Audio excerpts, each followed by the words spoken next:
آج ہم کچھ ایسے تاریخی واقعات کا جائزہ لے رہے ہیں جو اکثر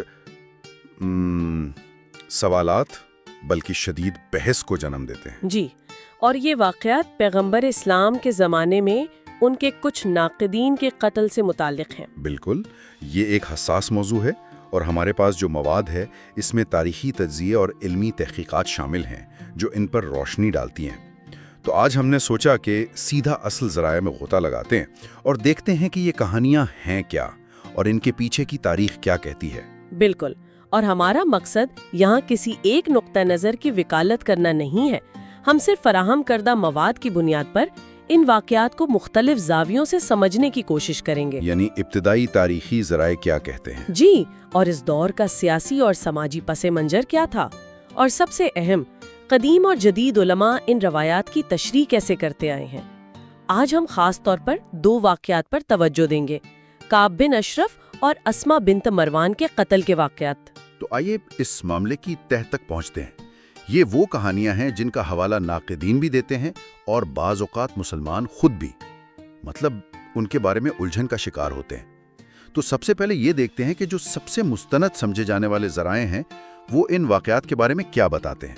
آئیے کعب بن اشرف سے شروع کرتے ہیں۔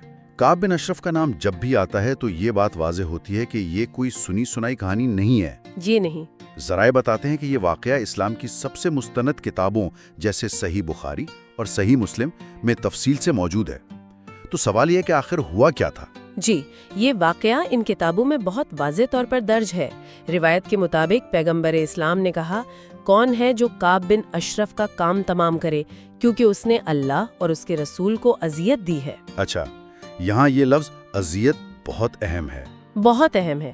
آج کے دور میں ہم اسے محض زبانی تکلیف سمجھ سکتے ہیں، لیکن 7ویں صدی کے عرب میں اس کے معنی کہیں زیادہ سنگین تھے۔ ایک منٹ، یہاں مجھے ایک بات سمجھنی ہے۔ جب کہا جاتا ہے کہ اس نے اذیت دی تو آج کے دور میں اس کا مطلب تو کوئی توہین آمیز بات کہنا ہو سکتا ہے۔ کیا یہ صرف تنقیدی شاعری کا معاملہ تھا یا اس اذیت کے پیچھے کچھ اور بھی تھا؟ بہت اچھا سوال ہے۔ ذرائع بالکل واضح کرتے ہیں کہ یہ صرف شاعری نہیں تھی۔ کعب بن اشرف کا معاملہ کئی پرتوں پر مشتمل تھا۔ اول، وہ جنگ بدر کے بعد مکہ گیا اور وہاں قریش کے سرداروں کو مسلمانوں کے خلاف جنگ کے لیے کھلے عام اکسایا۔ اچھا۔ اس نے ان کے مقتولین کے مرثیے پڑھے اور بدلے کی آگ بھڑکائی۔ دوم، اس نے مدینہ واپس آ کر میثاق مدینہ، جو کہ مدینہ کی مختلف برادریوں کے درمیان ایک آئینی معاہدہ تھا، اس کی کھلی خلاف ورزی کی، یعنی ایک سیاسی معاہدہ توڑا۔ جی، وہ مسلمانوں کے خلاف ایک متوازی محاذ بنا رہا تھا۔ اور سوم، اس نے مسلمان خواتین کے بارے میں انتہائی نازیبا اور توہین آمیز اشعار کہے جو اس معاشرے میں عزت پر حملہ تصور کیا جاتا تھا۔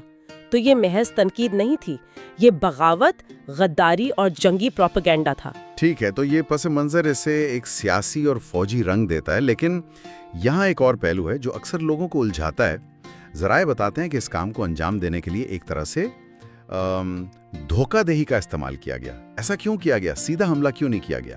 اس کی وجہ بھی اس دور کی سیاسی حقیقتوں میں پنہا ہے۔ کعب بن اشرف صرف ایک فرد نہیں تھا، وہ ایک طاقتور قبیلے کا سردار تھا اور ایک محفوظ قلعے میں رہتا تھا۔ اچھا۔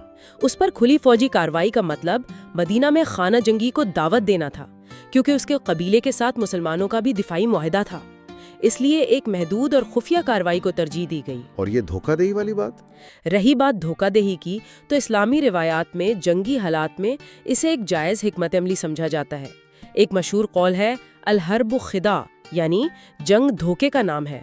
محمد بن مسلمہ کو خاص طور پر یہ اجازت دی گئی تھی کہ وہ کعب کا اعتماد جیتنے کے لیے جو بھی کہنا ضروری سمجھیں وہ کہیں۔ تو اگر ہم اس سب کو جوڑ کر دیکھیں تو کیا نتیجہ نکلتا ہے؟ کیا وہ صرف ایک شاعر تھا جسے اس کی شاعری کی وجہ سے مار دیا گیا، یا اسے ایک حقیقی فوجی خطرہ سمجھا جاتا تھا؟ علمی آراء اسی نقطے کے گرد گھومتی ہیں۔ پرانے علماء جیسے ابن تیمیہ اسے محض شاعر نہیں مانتے تھے، ان کے نزدیک وہ ایک غدار تھا، ایک جنگجو یعنی محارب جس نے اپنا معاہدہ توڑا اور دشمنوں سے جا ملا۔ اور آج کے علماء کیا کہتے ہیں؟ جدید دور کے علماء جیسے یوسف القرضاوی بھی اس واقعے کے جنگی حالات اور اس کی سیاسی نوعیت پر بہت زور دیتے ہیں۔ تو ذرائع کی روشنی میں اسے بے وقت زبانی نکات بھی سمجھا جاتا تھا اور اپنے اثر و رسوخ کی وجہ سے ایک سنگین فوجی خطرہ بھی۔ صحیح۔ اور اس بات کا سب سے بڑا ثبوت یہ ہے کہ اس کارروائی میں شامل افراد کو کوئی سزا نہیں دی گئی بلکہ ان کی تعریف کی گئی، جو اس بات کی نشاندہی کرتا ہے کہ اسے ریاست کی طرف سے ایک جائز اور ضروری کارروائی سمجھا گیا۔ کعب کی کہانی سے یہ تو واضح ہوتا ہے کہ جنگی حالات اور غداری کو بہت سنجیدگی سے لیا جا رہا تھا، لیکن اکثر اسی سے جڑی ایک اور کہانی سنائی جاتی ہے، اسماء بنت مروان کی۔ یہ معاملہ تو بالکل مختلف ہے نا؟ یہاں معاملہ بالکل مختلف ہے، اور یہیں پر ذرائع کی جانچ پڑتال کا عمل، جسے علم حدیث کی اصطلاح میں تنقید کہتے ہیں، بہت اہم ہو جاتا ہے۔ کیسے؟ دیکھیں، کعب کا واقعہ جیسا کہ ہم نے بات کی، صحیح بخاری اور صحیح مسلم جیسی کتابوں میں ہے، لیکن اسماء بنت مروان کی کہانی ان مستند کتابوں میں سے کسی میں بھی نہیں ملتی۔ یہ کہانی ابتدائی سیرت کی کتابوں جیسے ابن اسحاق کی سیرت میں پائی جاتی ہے، لیکن اسلامی علماء کے درمیان اس کی صداقت پر شروع سے ہی شدید اختلاف رہا ہے۔ تو علماء اس کہانی کو مسترد کیوں کرتے ہیں؟ کیا اس کے ثبوت میں کوئی کمزوری ہے؟ بالکل، اور یہ کمزوری اس کی سند میں ہے۔ سند کو آپ ایک طرح سے تاریخی گواہوں کی زنجیر سمجھ سکتے ہیں۔ اچھا۔ ہر روایت ہم تک کچھ لوگوں کے ذریعے پہنچتی ہے، ایک شخص دوسرے کو بتاتا ہے اور یہ سلسلہ چلتا رہتا ہے۔ اسلامی اسکالرز کسی بھی روایت کو قبول کرنے سے پہلے اس زنجیر کی ہر کڑی کو پرکھتے ہیں۔ کیا یہ گواہ سچے تھے؟ کیا وہ قابل اعتبار تھے؟ اور اسماء بنت مروان کی کہانی میں ایسی کوئی کمزور کڑی ہے؟ جی ہاں، ایک نہیں بلکہ کئی ہیں، لیکن ایک راوی خاص طور پر قابل ذکر ہے، جس کا نام محمد بن الحجاج اللخمی ہے۔ اسماء کی کہانی کی زیادہ تر سندیں اسی شخص پر آ کر ختم ہوتی ہیں۔ تو اس راوی میں کیا مسئلہ تھا؟ حدیث پر تحقیق کرنے والے کلاسیکی ماہرین جیسے ابن عدی نے اسے کھلے عام کذاب یعنی بہت بڑا جھوٹا اور وضاع یعنی حدیثیں گھڑنے والا قرار دیا ہے۔ اوہ! جی، تو جب آپ کی کہانی کا مرکزی راوی ہی جھوٹا مشہور ہو تو پھر کہانی کی کوئی تاریخی حیثیت باقی نہیں رہتی۔ یہ تو بہت دلچسپ بات ہے۔ یعنی یہ کوئی جدید دور کی کوشش نہیں ہے کہ تاریخ کو صاف ستھرا پیش کیا جائے، بلکہ پرانے کلاسیکی علماء بھی اس کہانی کو جعلی قرار دے رہے تھے؟ بالکل، یہ بہت اہم نقطہ ہے۔ کلاسیکی دور کے بڑے بڑے محدثین جیسے امام الذہبی سے لے کر جدید دور کے مشہور محققین جیسے شیخ ناصر الدین البانی تک تقریباً سب نے اس روایت کو کمزور یا من گھڑت قرار دیا ہے۔ اور اس کے علاوہ کوئی وجہ؟ اس کے علاوہ کہانی کا مواد بھی اسلام کے قائم شدہ اصولوں سے ٹکراتا ہے۔ مثال کے طور پر پیغمبر اسلام کی طرف سے جنگ کے دوران بھی عورتوں اور بچوں کو قتل کرنے کی شدت سے ممانعت تھی۔ یہ کہانی جس میں ایک ماں کو مبینہ طور پر اس وقت قتل کرتے دکھایا گیا جب وہ اپنے بچے کو دودھ پلا رہی تھی، یہ ان بنیادی اصولوں کی براہ راست خلاف ورزی ہے۔ ٹھیک ہے، تو اب ہمارے سامنے دو بالکل مختلف تصویریں ہیں۔ ایک طرف کعب کا واقعہ ہے جو تاریخی طور پر مستند ہے، لیکن اس کا سیاق و سباق غداری اور جنگ کا ہے۔ دوسری طرف اسماء کی کہانی ہے جسے زیادہ تر علماء ایک من گھڑت قصہ سمجھتے ہیں۔ جی، یہ پوری صورتحال توہین رسالت، آزادی اظہار اور پیغمبر کے کردار پر بڑے سوالات اٹھاتی ہے۔ خاص طور پر رحمت للعالمین یعنی تمام جہانوں کے لیے رحمت کے تصور کے ساتھ ان واقعات کو کیسے ملایا جاتا ہے، یہ تو ایک واضح تضاد لگتا ہے۔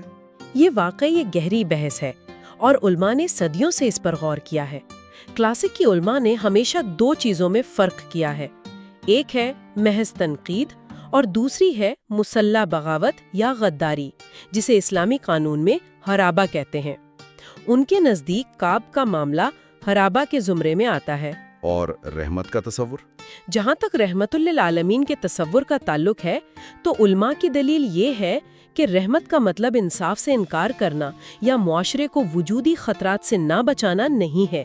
ان کے مطابق ایک ریاست کے سربراہ کے طور پر امن و امان قائم رکھنا اور غداری کو روکنا بھی رحمت کا ہی ایک تقاضا ہے۔ کیا وہ اس کی حمایت میں کوئی اور مثالیں بھی پیش کرتے ہیں؟ کیونکہ اگر ہر سنگین تنقید کا جواب موت تھا تو پھر تو بہت سے لوگ مارے جانے چاہیے تھے۔ بالکل، اور یہی وہ نقطہ ہے جو وہ اٹھاتے ہیں۔ وہ کہتے ہیں کہ یہ واقعات معمول نہیں تھے بلکہ انتہائی غیر معمولی استثناء تھے۔ اس کی سب سے بڑی مثال عبداللہ بن ابی کی ہے، جو مدینہ میں منافقین کا سردار تھا۔ صحیح۔ اس نے نہ صرف پیغمبر اسلام کی توہین کی بلکہ احد کی جنگ کے دوران اپنی فوج لے کر الگ ہو گیا، جو کہ کھلی غداری تھی۔ اس کے باوجود اسے کبھی قتل نہیں کیا گیا۔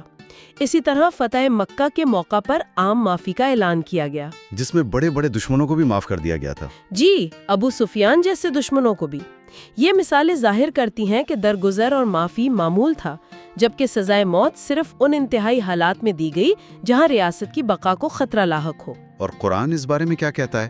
کیونکہ ذرائع میں مختلف طرح کی آیات کا حوالہ ملتا ہے، کچھ صبر کی بات کرتی ہیں تو کچھ سزا کی۔